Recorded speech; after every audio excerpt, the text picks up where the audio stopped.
My boyfriend and I have been together for 2 years. He's a good heart and is normally rational, but his one issue is that he expects to accompany me in every occasion no matter how big or small.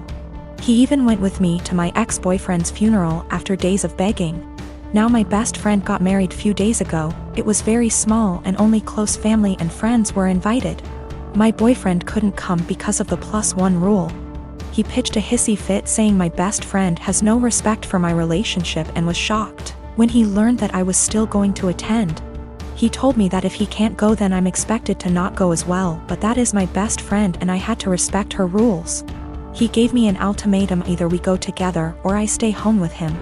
I ended up going cause again I respected my friend's rules.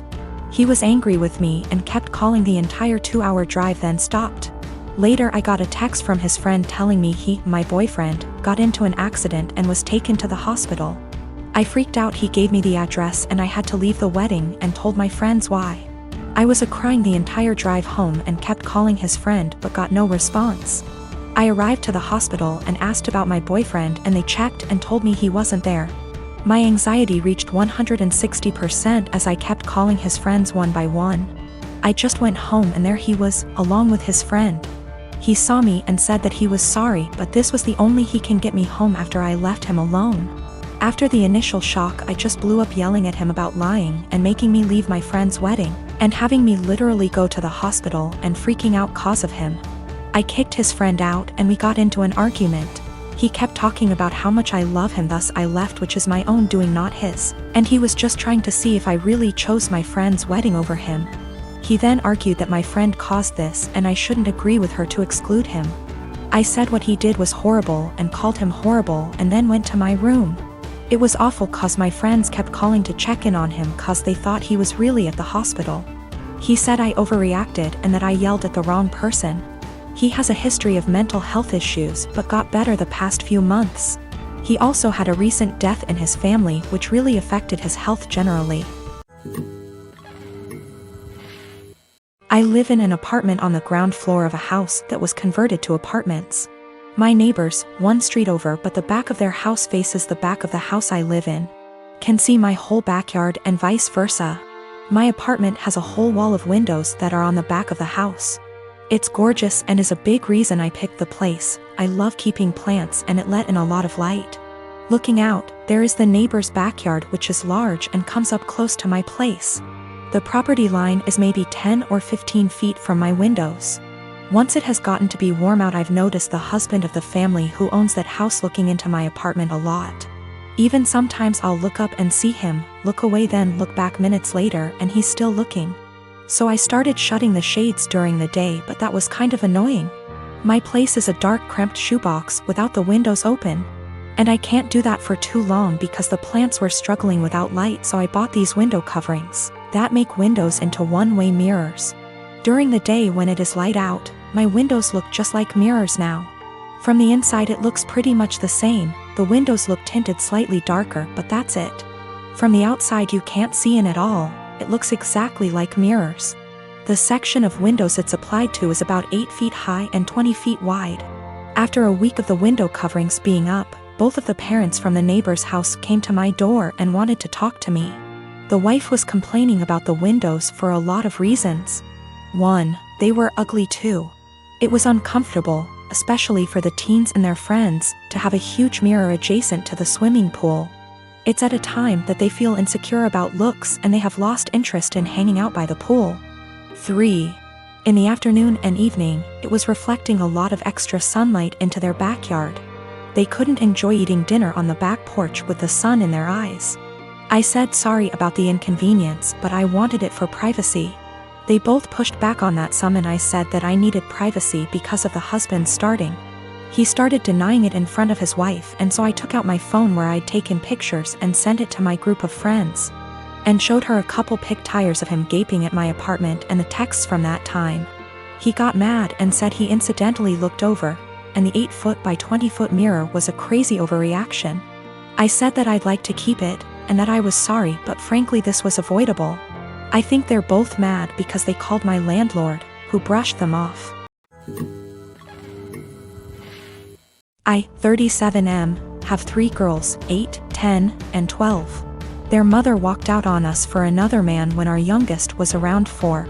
My ex still stays in contact, though, and pays child support. A few weeks ago while doing laundry, I saw red spots on my oldest's underwear. I asked her if she knew about it, and she cried and told me she tried to call her mom, but my ex didn't call back. She'd been stuffing toilet paper in her underwear, hoping that would work.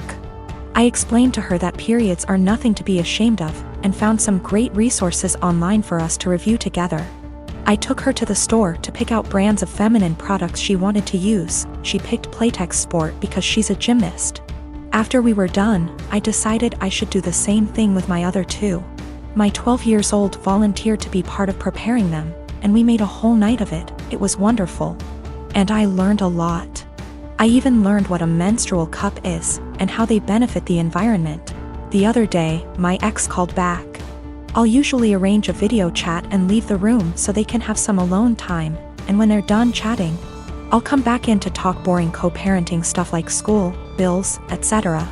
This last time, my ex was furious with me for talking about periods with the girls.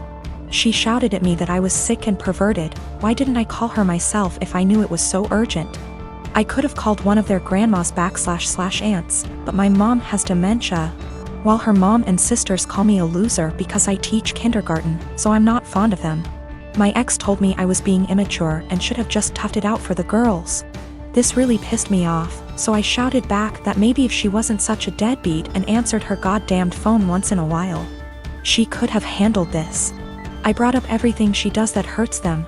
She hasn't been to a single soccer game, piano recital, or gymnastics meet in 2 years. Every other weekend when they come home from her house, they go straight to their rooms, only to emerge hours later asking me why she loves her new husband more than them, and what did they do to make her leave.